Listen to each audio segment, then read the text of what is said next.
Oi, pessoal, sejam bem-vindos a mais um episódio do Ludoscast Gamers. Hoje a gente está aqui com o jurídico Ludus Lab. Tô brincando.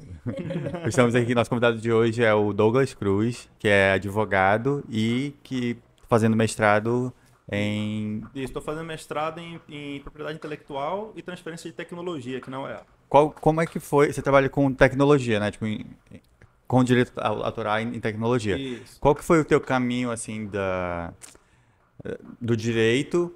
Porque, tipo, acho que não é uma área que a gente pensa. Não, É um caminho óbvio, né? não Tipo, mesmo. pra área de tecnologia. Então, eu me formei em Direito em 2014 e desde 2014, assim, eu comecei advogando na área mais padrão, Aham. família, né? Fazendo divórcio, separação das pessoas e tal. E aí, com o tempo, eu fui vendo que eu gostava mesmo dessa parte da tecnologia, né? Eu sempre gostei muito de jogos eletrônicos, desde criança, né? Então, tentei aos poucos ir unindo, né? Essa paixão pelo direito com a paixão pelos jogos. E na hora de escolher, tipo, até a graduação fazer, tipo, ficou na dúvida, tipo, será que faço alguma Então, eu coisa? tive, eu tive uma dúvida assim na época, né? Eu era bem jovem, eu tive uma dúvida entre ciência da computação e direito. Porque eu sempre, eu nunca fui muito bom na área de matemática, né? Aham. Na área de lógica. Eu lembro comigo meu que já estava cursando a faculdade de ciência da computação, falou, cara, se tu não é bom em lógica e matemática, não faça isso aí, não. Sim. E eu era muito bom em português, em geografia, história, né? E eu, da minha família também tem pessoas da área de direito, então acabou que foi um caminho natural. Certeza que foi uma boa escolha, mas na época realmente eu fiquei com essa dúvida. Né? Mas aí é o bom que você conseguiu, Deu tipo, um jeito criar de. esse caminho, né? É, E é interessante, porque a gente precisa que pessoas não sigam o caminho óbvio de alguma profissão para, tipo, para que essa sim. comunicação entre as profissões crie, tipo, inovação, né, por exemplo. Isso. Eu sempre busquei, assim, desde quando eu saí do direito, quando me formei, eu sempre busquei uma maneira de ter mais interdisciplinariedade, né? E eu sempre gostei muito de ficar próximo dos cursos de tecnologia, da parte de produção visual, produção Aham. artística, de design, de ciência da computação, né? Isso acabou me atraindo para Isso esse dentro da meio graduação, né? dos jogos, né? Dentro da graduação e depois também. Aham. Depois também já advoguei, né? Para pessoas que trabalham nessa área, né? Para empresas, né? Que trabalham, né? Nessa área de tecnologia. Então, foi em 2018 assim que eu decidi que eu precisava ter uma base científica maior, de Aham. aprofundar mais nesse tema, né? De incrementar, né? Como é que eu posso fazer essa mescla, né? Do direito com a tecnologia? E fui pesquisando, né? Cursos de mestrado ao redor do Brasil e o melhor que eu vi foi justamente o daqui, né? O daqui da UEA, o Aham. programa de propriedade intelectual e transferência de tecnologia, um mestrado profissional aqui da UEA. O nome é Profinit, quem quiser pesquisar aí. Acho que a última seleção foi mês passado, aí quem quiser fazer. Em Douglas, e como é que isso tem ligação com jogos? Em qual parte que se relaciona com jogos?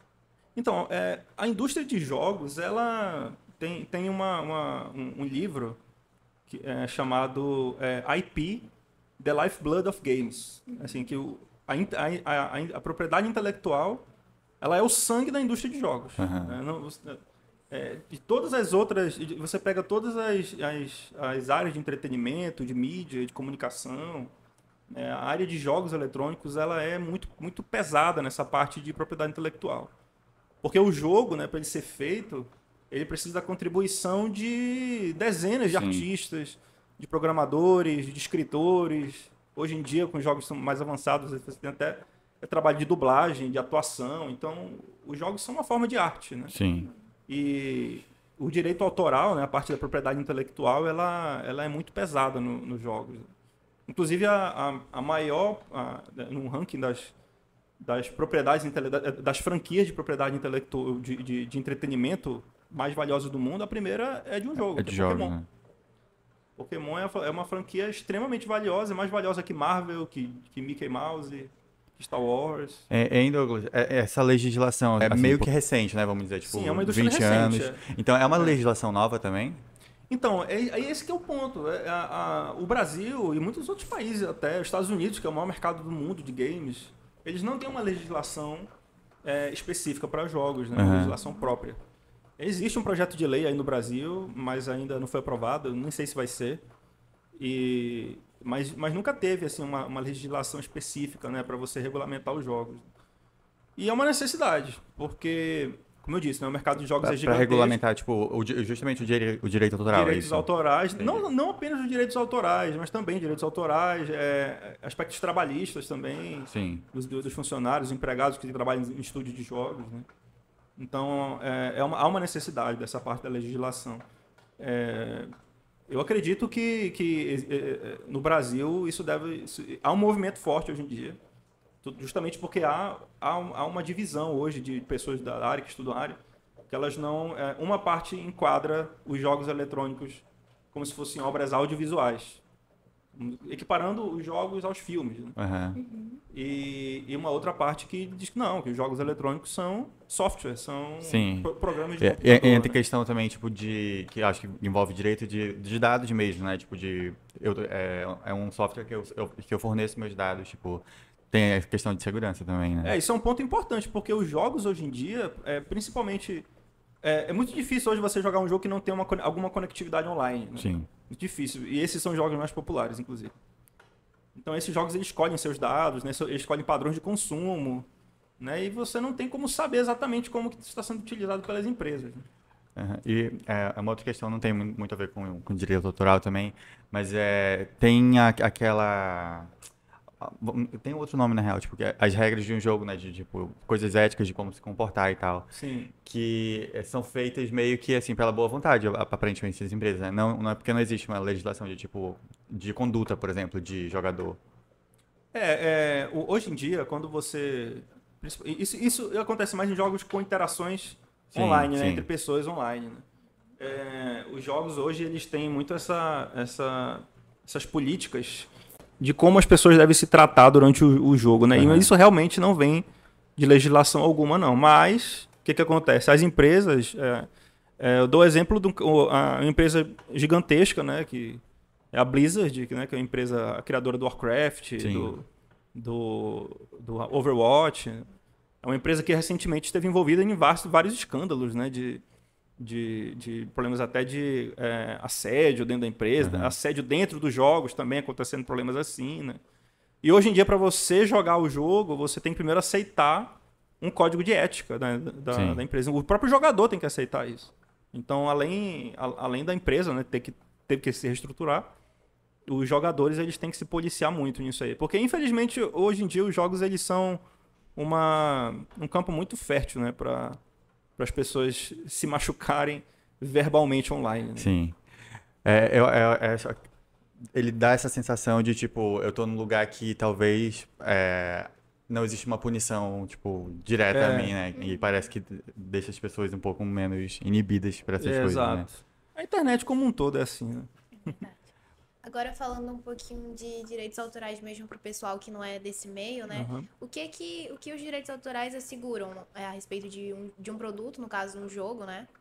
Então, os direitos autorais, eles são espécie de um gênero chamado propriedade intelectual. Tem a propriedade intelectual, que se divide em propriedade industrial e direitos autorais. A propriedade industrial é um direito concedido pelo Estado para uso exclusivo, exploração comercial de produtos utilizados em indústria. Por exemplo, uma máquina, né? Produtos mais voltados para a parte física da coisa, né? Os direitos autorais não, eles já são um conjunto de prerrogativas também concedido pelo Estado. No caso, quando a gente fala do Brasil, pelo artigo 5º da Constituição, inciso 27, se eu não me engano, da Constituição, e pela Lei 9.610.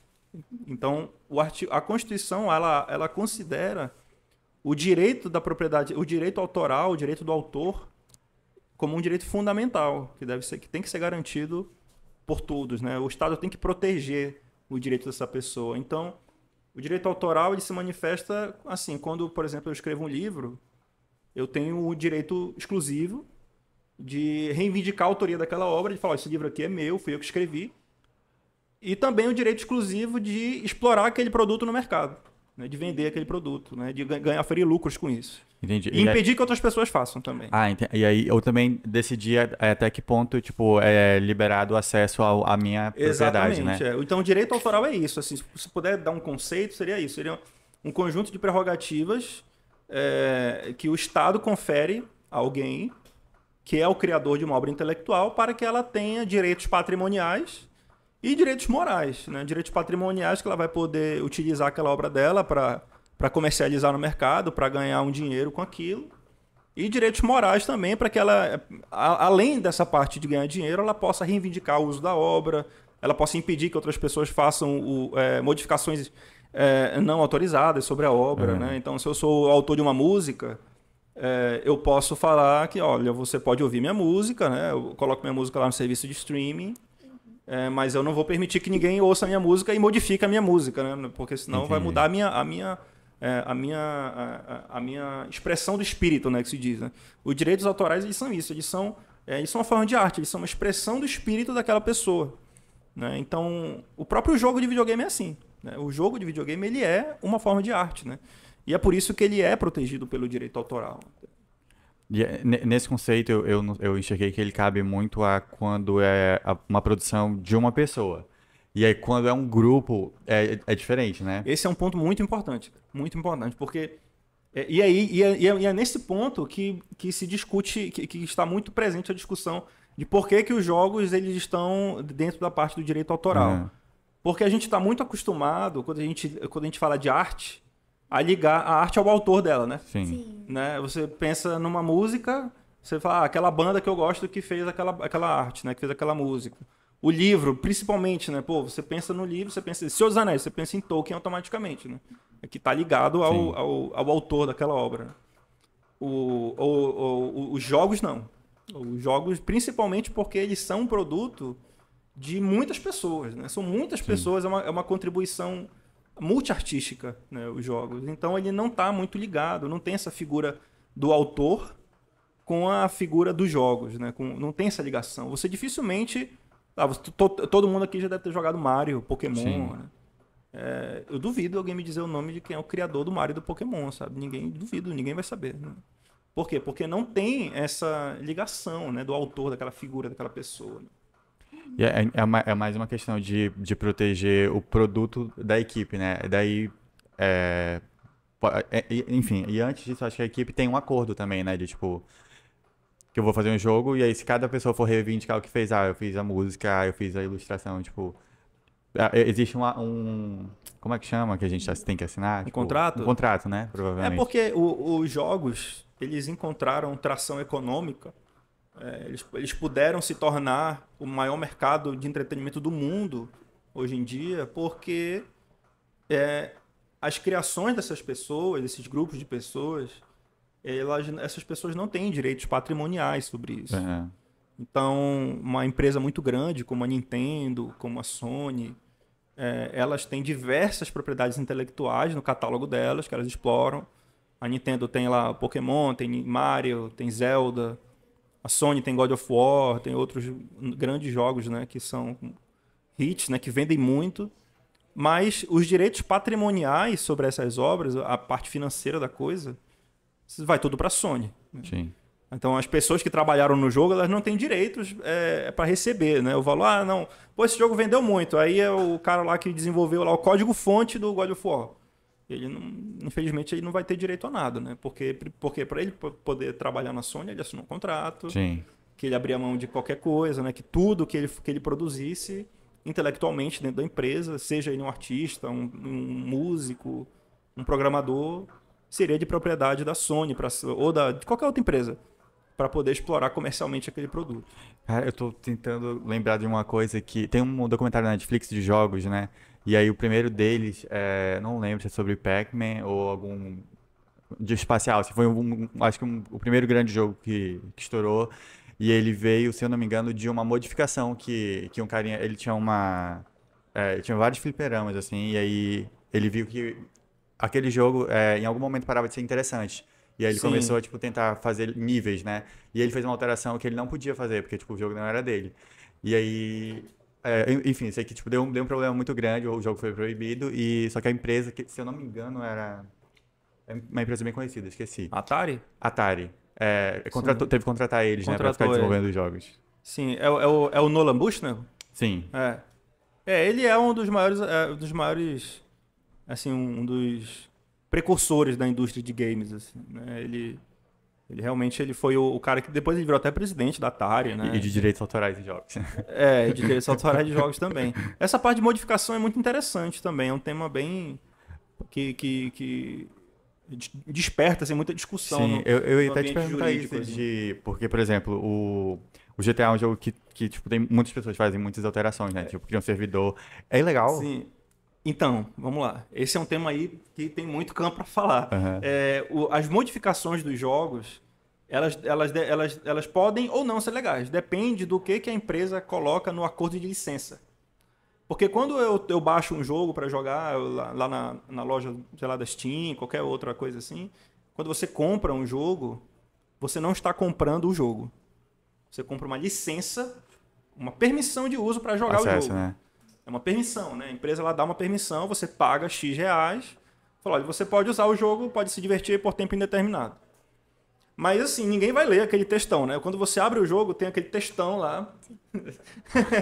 Tem aquele textão lá e ninguém lê aquilo, né? Ninguém lê. Mas quando você lê, se você parar para ler, vai estar. Dá pra apertar uma senha e se enrolar até o final. Não, isso aí também é importante, porque antigamente você poderia aparecer a tela lá, né? Aparecia a caixinha lá com textão e a barrinha de rolagem desse tamanho aqui.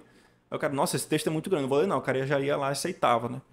Então hoje, para você, a maioria dos jogos faz isso, né? Fortnite, jogos muito grandes, assim, Dota faz isso. E para você jogar o jogo, você tem que pegar a barrinha lá, você tem que ir até ele o só final. libera quando ele pelo menos passa por todo o texto, Isso, né? e aquilo fica salvo nos dados. Esse movimento que você fez de ler de pelo menos passar pelo texto todo, entre aspas, é isso. Ele fica salvo na memória, né? Na sua base, na base de dados que é de você, que fica lá nos servidores da empresa, né? Que é pra você não poder falar depois, não, mas eu não li o que estava escrito Entendi. aqui. Então eles sabem o tempo que eu passei Sabe? passando aquele texto, né? Sabe?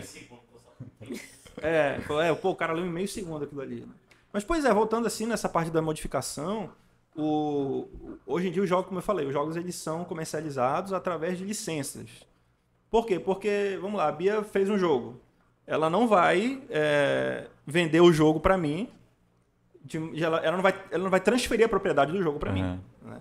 Ela pode falar, Douglas, eu fiz um jogo legal aqui, eu vou vender para ti o direito para tu jogar ele. Mas ela vai poder vender para ti, vai poder vender para todo mundo, né?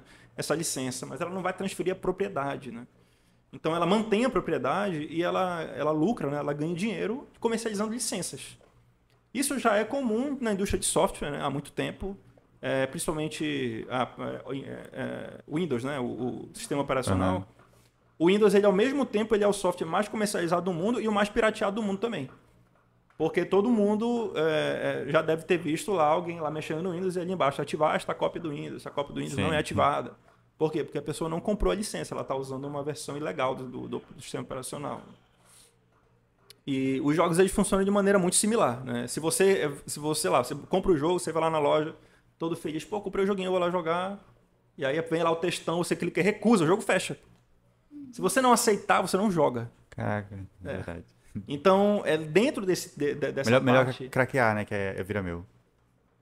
Mas não vira, né? Tô brincando. Aí você faz sua conta e risco. Tô brincando. Eu não sei o que é isso. Eu tava no texto aqui, essa palavra nem... Quem, amigo? O Doom Eternal foi lançado com crack. Aí o cara só postou. Foi mesmo? Bom, isso eu não sabia, né? Já é uma prática nova. Aí o cara já lançar o jogo já craqueado. Né? Voltando àquela questão do GTA, porque, por exemplo, eles usam, né, tipo, a base do GTA para fazer GTA Online, que é o RP. Sim, o RP. E aí, dentro do RP, tipo, eu posso comprar do dono do servidor, tipo, benefícios, né? Não pode fazer isso, não. Mas assim, vamos lá. Quando você faz um acordo de licença com o usuário, o mais comum é você lá, você compra o jogo e aparece lá, EULA, o nome do documento. End User License Agreement, ou acordo de usuário, acordo de licença para o usuário final. Então, nesse texto vai estar escrito o que o usuário pode fazer com o jogo. Você vai poder basicamente jogar o jogo. Então, você não vai poder pegar o personagem ou a música, não vai poder pegar nada do que tem lá no jogo e utilizar de maneira diversa da qual a empresa, os desenvolvedores do jogo falaram para você que você pode. Né? Então, essa parte da modificação dos jogos, ela é um assunto espinhoso. Por quê? Porque muitos dos jogos mais populares do mundo hoje em dia são modificações Sim. de outros jogos.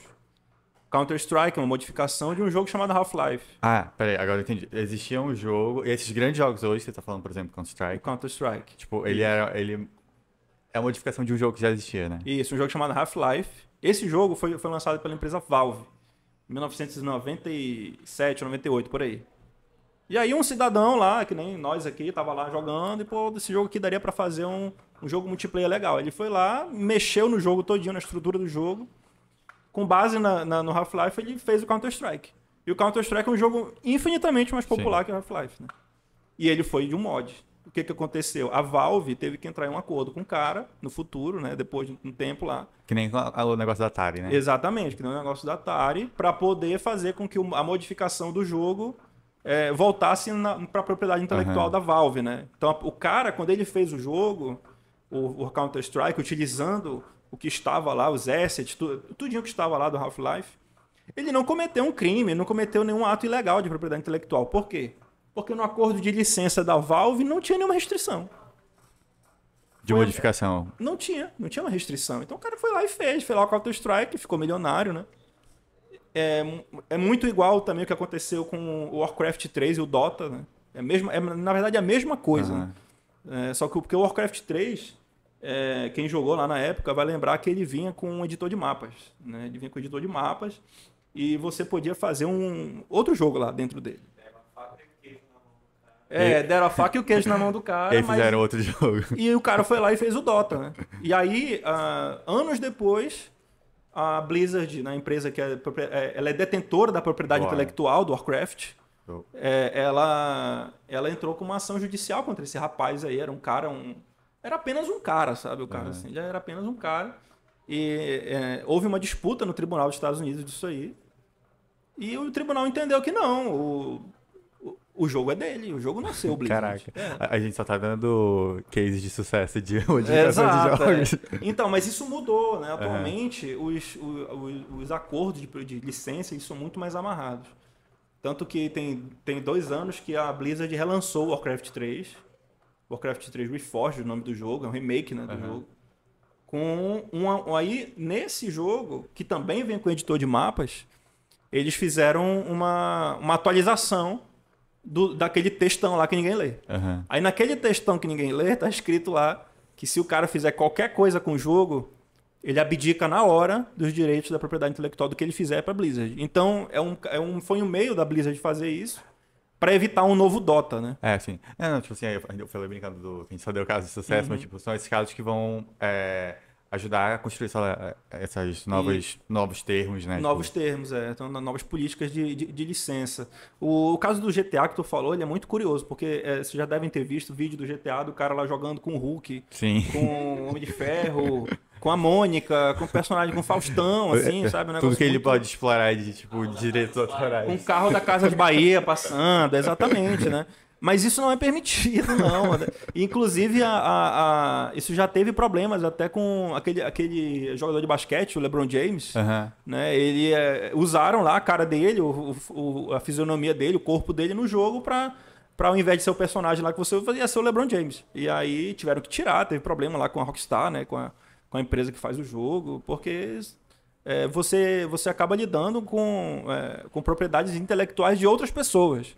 Né? Então, eu não posso colocar o Hulk no meu jogo se eu não pedir autorização da Marvel. Não posso fazer isso. E uma questão de direitos autorais que acabou com o jogo, meio recente até, foi o Dead by Daylight. Não, o Friday do Sim, Jason. foi o caso do Jason, né? Foi. Eu vi isso aí. E era ótimo o jogo. Não, o jogo, pois é. Esse é um caso muito legal, cara. Também que você trouxe. Que esse jogo, ele foi meio que morreu, Sim. né? Por conta de uma má gestão da propriedade intelectual ali, né? Porque eles estavam utilizando direitos que não eram deles, né? E aí os detentores dos direitos autorais do Jason falaram, ou vocês param, ou a gente vai se ver na justiça, né? Sim, na real, eu não lembro se foi isso, porque dos criadores do Jason não foi contactado. tipo, não deu liberou. autorização, E aí depois, Sim. tipo, que o jogo já tava aí, ele levou Sim. de atualização, Isso, né? Tipo, ele falou, e aí o que aconteceu foi que, tipo, o jogo parou de ter atualização. O jogo não tem mais Tipo, atualização, exatamente. Eu acho que ele tinha, tipo, um servidor que ficava... A galera até, tipo, Sim. faz conteúdo de, tipo, é tudo bugado lá. Mas era um jogo muito bom que, tipo... É legal foi mesmo, é um jogo divertido. né, quando acontece isso, tipo, a loja precisa devolver o dinheiro do comprador? Isso aí depende, porque a questão de reembolso, ela é muito assim, peculiar na indústria de jogos. Porque o que acontece? Aqui no Brasil, se você faz uma compra pela internet, o Código de Defesa do Consumidor te dá direito ao reembolso, sem perguntas, sem qualquer problema, no prazo de 7 dias. Porém, se você comprar um jogo em qualquer loja online dessas aí, você não vai conseguir reembolsar. Porque isso está dentro da política de reembolso deles. Entendi. Então, assim, eles meio que não estão nem aí pro Código de Defesa do Consumidor, sabe? Então, no Brasil, assim, existem lojas que têm política de reembolso até interessante, como a Steam, que você pode reembolsar o jogo se você não tiver jogado por mais de 2 horas, né? Ou depois de 7 dias, até 7 dias, você pode reembolsar. Mas tem outras lojas que não permitem reembolso algum. A Nintendo não permite, né? O último Pokémon que lançou aí, eu joguei e não curti muito. E aí, pô, será que dá pra devolver? Tem que ver gameplay antes. Não dá, não. Só voltando a uma questão que é pra gente deixar explicado, o que é a transferência de tecnologia? Então, a transferência de tecnologia, ela é um contrato, né? Ela é um acordo jurídico entre uma pessoa que desenvolve uma tecnologia e outra pessoa que deseja adquirir aquela tecnologia. Né? Isso acontece também muito no âmbito dos jogos. É muito comum você ver empresas grandes comprarem outros estúdios pequenos de jogos eletrônicos e acabar absorvendo as propriedades intelectuais daquele estúdio. Uhum. É muito comum isso acontecer. Ou a própria transferência mesmo de propriedades intelectuais. Não sei se o Vitor, né, Vitor, deve lembrar. THQ? THQ é uma empresa que fez isso, exatamente. Mas a Nintendo tinha uma franquia, uma propriedade intelectual que era muito famosa quando eu era criança, era o Banjo. Eu sei. Exato. O Banjo-Kazooie, ele é um jogo que foi feito pela Nintendo, por um estúdio da Nintendo. E anos depois a propriedade intelectual, o Banjo-Kazooie, foi vendida para a Microsoft. Então, a Microsoft, ela não desenvolveu o jogo, né? Não foi ela que desenvolveu aquela propriedade intelectual, não foi ela que desenvolveu aquele personagem. Mas hoje ela é a detentora da propriedade intelectual, porque houve essa transferência, né, da propriedade intelectual de uma empresa para outra. Isso acontece um pouco, tipo, com serviço de streaming, tipo, a Netflix, ela não produz tudo que tem lá, mas tipo, tudo leva o selo, tudo que tá lá vai levar o selo Isso, ela dela. não produz, exatamente. Isso é transferência de tecnologia, né? Nesse caso, eu não sei exatamente como é que a Netflix faz. Eu acredito que o caso da Netflix não seja de transferência. Eu acho que a Netflix, o que deve acontecer, ela deve financiar a produção daquela série, daquele filme. E aí eles acabam tendo os direitos patrimoniais sobre aquele filme. Uhum. Né? Eles devem comprar os direitos dessa maneira. A transferência de tecnologia ela é uma coisa assim mais... seria assim, se um estúdio de cinema tivesse feito um filme e tivesse vendido os direitos de propriedade intelectual daquele filme para a Netflix. Né? É mais ou menos isso que ocorre com os direitos autorais no Brasil, no mundo, na verdade. Você tem uma propriedade intelectual e você transfere aquela propriedade intelectual, geralmente do ambiente informático, né? um programa de computador, ou outro tipo de software, um jogo eletrônico. Ou, no caso de propriedade industrial, você tem uma patente, por exemplo. Tem uma patente para uma máquina de alguma coisa lá e você transfere aquela patente para outra pessoa. Entendi. É uma transferência de tecnologia. A gente vai abrir para perguntas da plateia, tá? Eu Vitor tenho uma e- pergunta, Eu também assim, tenho. de quem não é muito assim do meio. Por exemplo, quando é um estúdio de jogos pequeno e ele quer publicar um jogo em uma plataforma, por exemplo, Google Play, Play Store, Sim. por conta própria. A própria plataforma passa uma licença para ele ou ele que tem que montar essa licença, por exemplo, dos seus termos? Não, essa é uma pergunta muito boa, Bia. Assim, os estúdios pequenos, chamados estúdios independentes, né? Os jogos independentes, eles são... eles têm autonomia para poder estipular a licença que eles quiserem, né? O que, no caso, você vai vender um jogo na Play Store ou no Google Play, no Google Play não, na App Store, né? Da Apple. Isso, na Apple. Na App Store, você vai vender um jogo lá, você vai ter que passar uma comissão para eles, né, do que você comercializar dentro do jogo. E você vai ter que utilizar a política de privacidade dele, que aí já é outra coisa. Já é uma questão assim, de proteção de dados, assim, já não entra nessa parte de direitos autorais. Mas os estúdios independentes, eles são, ultimamente, têm sido os estúdios que têm dado mais retorno financeiro para os desenvolvedores.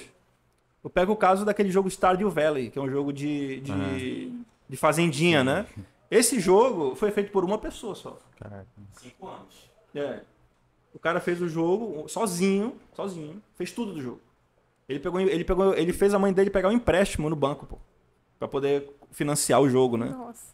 E ele vendeu mais de 25 milhões de cópias, assim. Então, o cara, todo o lucro do jogo ficou pra ele. Né? Ele não teve que comercializar com ninguém, ele não teve que licenciar o jogo dele pra uma outra empresa maior vender o jogo pra ele. Não, ele mesmo foi lá, colocou na Steam, né, pra comercializar o jogo online, e quem quisesse comprar, comprava. É dele, só dele até hoje? É só dele até hoje. Caraca. Sim, ele tem um outro aí que tá fazendo. Eu não sei se ele tá sozinho, mas nesse caso aí do Stardew Valley ele é icônico, que é um jogo...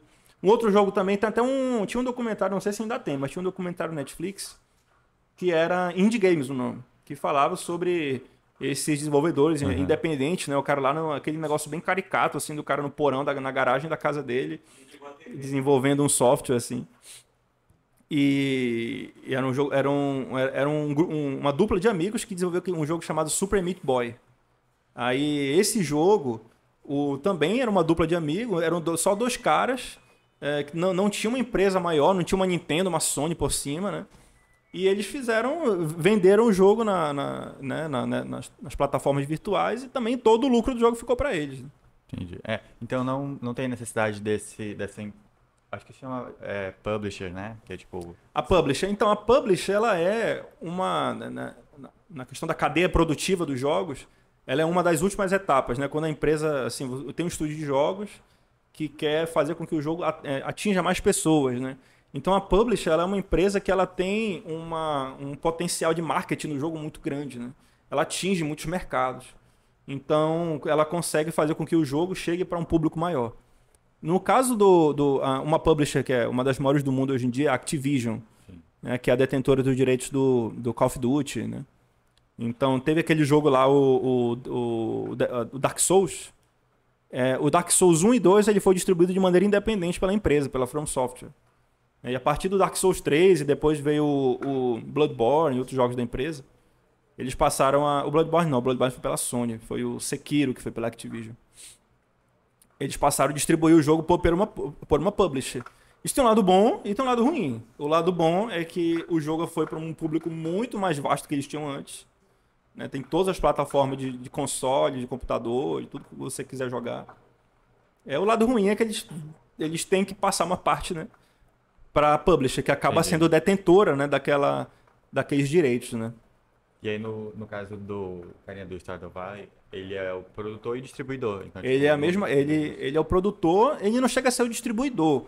Porque no caso dele... É a loja, né? É a loja. O negócio aqui é o seguinte, ele pega o jogo dele e sem passar por nenhuma publisher, ele consegue já colocar o jogo à venda na distribuidora, né? Na loja que a gente chama de distribuidora de conteúdo digital, que é a mais popular de computador, é a Steam. Né? Hoje tem outras lojas, tem a Epic Store, né? Tem outras lojas que fazem isso também. Então, ele não teve esse intermediário. Agora, outras grandes empresas, elas são apenas publishers. Né? A Sony, a Ubisoft, elas são empresas que são publishers. Elas têm A EA Games, ela é produtora, a né? A EA Games, ela também publisher. é uma publisher. Por quê? Porque o que ela faz? A EA Games não produz nenhum jogo. Ela contrata estúdios, ela monta estúdios de jogos para eles poderem ir produzindo propriedades intelectuais para eles irem comercializando. Hoje em dia, a empresa que mais tem estúdios de games não é nem a EA nem a Sony, é a Microsoft. A Microsoft, nos últimos 2 anos, comprou umas dezenas de estúdios. Mas a Microsoft mesmo, ela continua sendo a mesma Microsoft de sempre, uma empresa de software, né, mas que hoje ela é proprietária de estúdios. Inclusive, teve compra da Bethesda, né? Comprou a Bethesda. A Bethesda, que é a empresa que faz, né? O Skyrim, o jogo de batalha medieval, Fallout, né? São propriedades intelectuais já muito estabelecidas no mercado de jogos. E essa empresa foi adquirida pela Microsoft. Hoje, os direitos da propriedade intelectual, os direitos autorais, para poder comercializar esses jogos, né, no mercado, não é mais da Bethesda. É da Microsoft que comprou a empresa. Eu tenho só mais uma dúvida de direitos autorais em geral, assim. Por exemplo, o fotógrafo tira uma foto, essa imagem é a propriedade dele. Sim. Mas se eu tirar uma foto da foto dele, é minha propriedade. Então, aí tem uma outra questão que é de direitos conexos. Ah, entendi. Aí já não é o direito autoral. Você ainda pode ter direitos sobre aquilo, mas é uma proteção mais fraca, eu diria assim. Entendi. E, tipo, existe alguma avaliação de caso em caso? Como assim? Eu acho que foi no TikTok que eu vi isso, que, tipo, algum famoso foi processado, tipo, por ter usado uma foto que alguém tirou dele, né? Tipo, e aí essa pessoa pegou a foto e tirou uma foto da foto e postou no Instagram. Vai depender se a pessoa que tá lá na foto, se o cara vai querer discutir isso judicialmente, vai querer processar o cara, né? Assim, a minha visão pessoal disso é que você tirar uma foto de uma outra foto, de uma maneira assim, conceitual, eu diria assim, acaba dando contorno de originalidade para aquilo, né? Uhum. Porque você não tá copiando a foto, né? Agora, se o cara só estiver copiando a foto ou tirando uma foto para ser cópia, aí já é outra história. Entendi. Eu tenho um caso pra comentar que é do League of Legends Sim, pra mobile. Agora já tem a versão mobile, já mas tem. há um tempo atrás não tinha, mas tinha um jogo pra versão mobile que era muito, muito parecido com o jogo. Então, nesse caso, a Riot poderia entrar com alguma coisa e... Depende, porque os direitos autorais nos jogos, o que eles compreendem? Eles compreendem enredo, personagens, roteiro, né? Escrita, os textos escritos, a parte visual do jogo, né? A música, principalmente. Essa parte da música eu queria até falar um pouco disso aí depois. Vamos continuar com o que a Bia perguntou. A música, mas as regras de jogo não. O gênero de jogo não.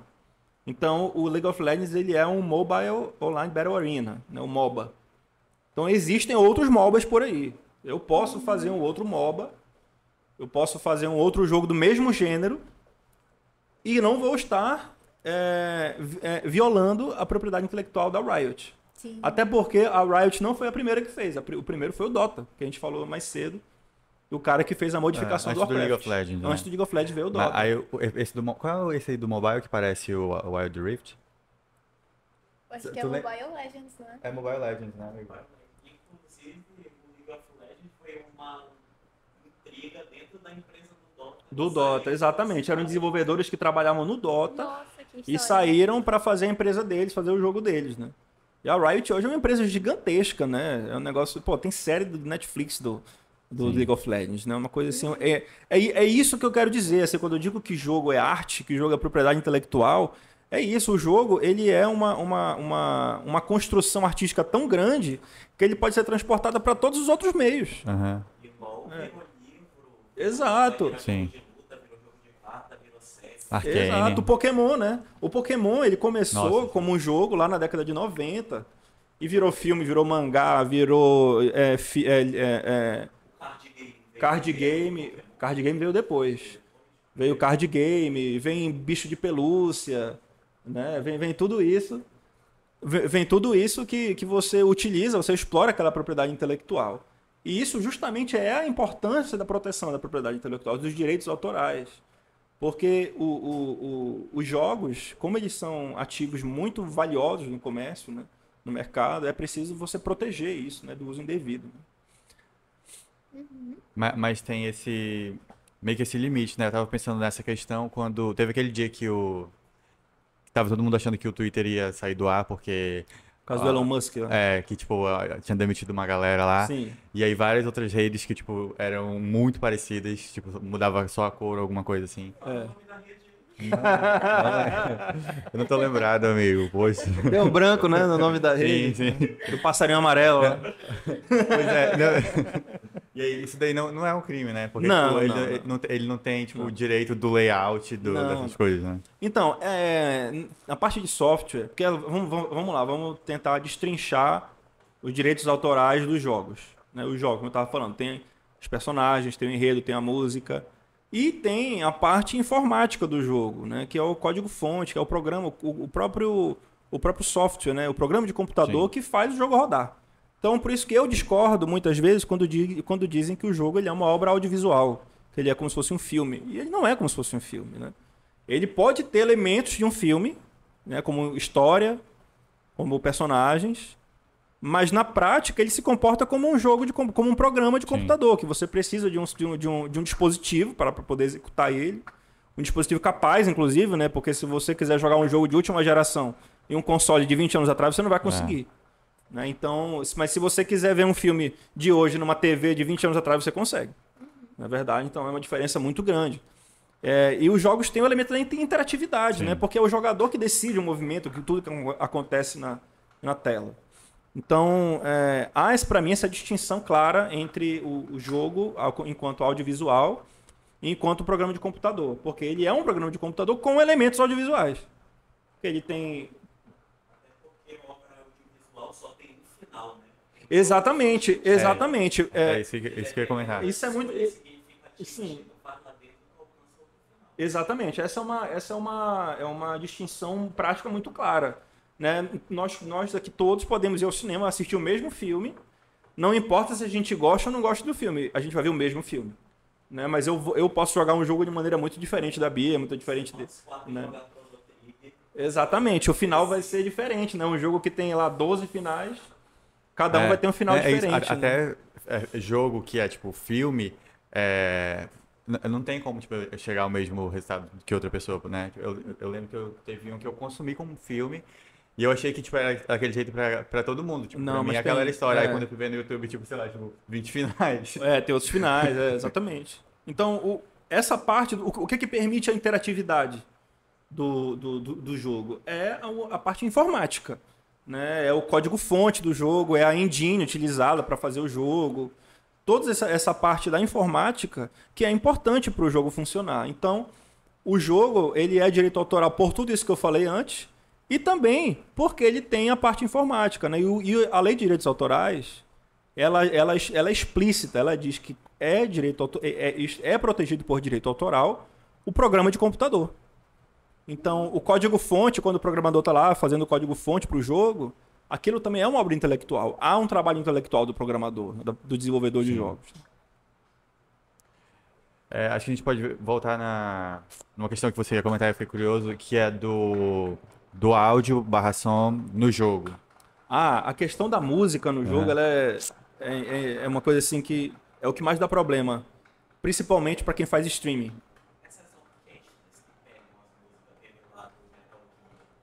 Então, isso aí já não tem problema. Essas orquestras, videogames live, essas coisas assim... É uma interpretação de uma música. Aqui mesmo em Manaus já rolou lá no Teatro Amazonas a Orquestra Filarmônica do Amazonas tocando música de jogos. Né? Eles não estavam violando nenhum direito autoral ali não, gente. Estavam só fazendo uma interpretação, uma releitura de outras músicas, né, que existem nos jogos. Agora, o que não se pode fazer? Eu não posso... Eu amo Zelda. Amo Zelda. Agora, eu não posso pegar uma música do Zelda e pegar ela, o arquivo lá da música, o áudio lá, e colocar no meu jogo. Isso eu não posso fazer. Mas se tu botar como a entrada do teu casamento... Aí não tem problema, não. Cara. Aí não tem problema, não. Eu ia perguntar se podia botar no story do Ludus. Não, porque já fizeram isso. Pode sim, Tô assim. brincando. É só pra não usar pro mesmo...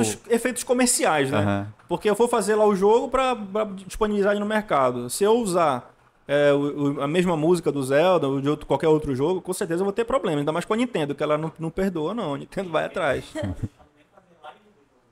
Exatamente. Sério? Então, Do Zelda?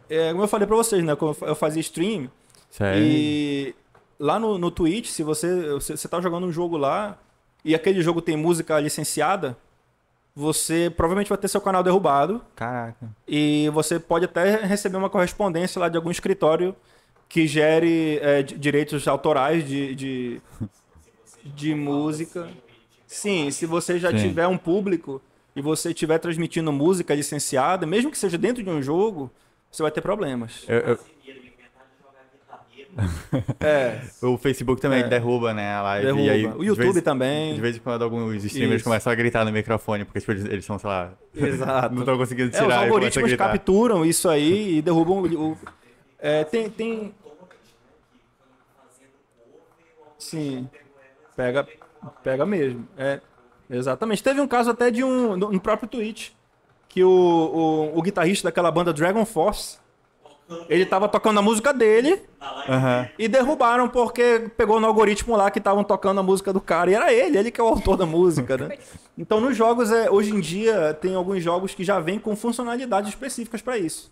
Assim, se você vai streamar o conteúdo, né, online, eles já desabilitam a trilha sonora licenciada. Esse último Guardiões da Galáxia que tem aí, ele tem música do Iron Maiden, dos Beatles, da Madonna, do Kiss. E se você for streamar, ele fala, ó, se você streamar, você vai aqui nessa opção e desabilita essas músicas. Vai tocar só a música do jogo mesmo, mas não vai ter música licenciada dentro do jogo. Essa parte de utilizar coisas de um jogo para o outro vive dando problema. Vocês devem lembrar daquele caso daquele jogo do passarinho. Como é que é o nome daquele Angry jogo? Birds? Não é o Angry Birds, é o... Esqueci o nome do jogo do passarinho agora. Eu sei que ele usava os canos lá do cenário do Mario. Flappy Bird. Flappy Bird.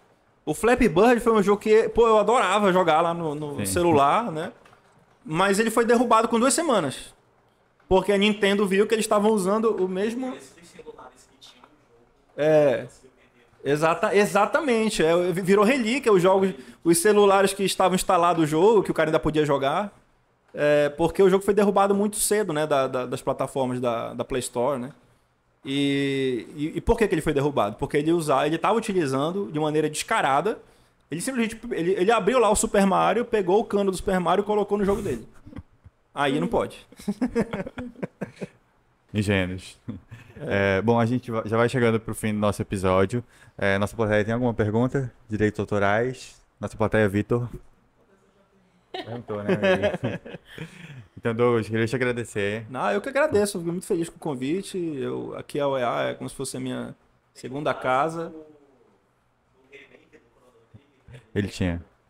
Também a Nintendo parou. A Nintendo ela é a pior que tem, cara. Você faz qualquer coisinha, teve o caso que foi o cara que foi fazer o remake do Metroid também. Nintendo derrubou, não tá nem aí, não. É direito deles, né? Fazer o quê? Você pode não gostar, mas é direito dos caras.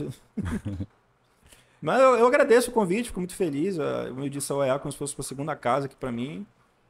Agradeço ao espaço aqui. Fico muito feliz de poder compartilhar esse assunto, né? Um assunto de propriedade intelectual, direitos autorais, ele permeia a nossa vida, né? Sim. Tudo que nós fazemos, tudo que nós consumimos, ele foi fruto do trabalho intelectual de alguém, seja para você trabalhar ou para você se entreter, né?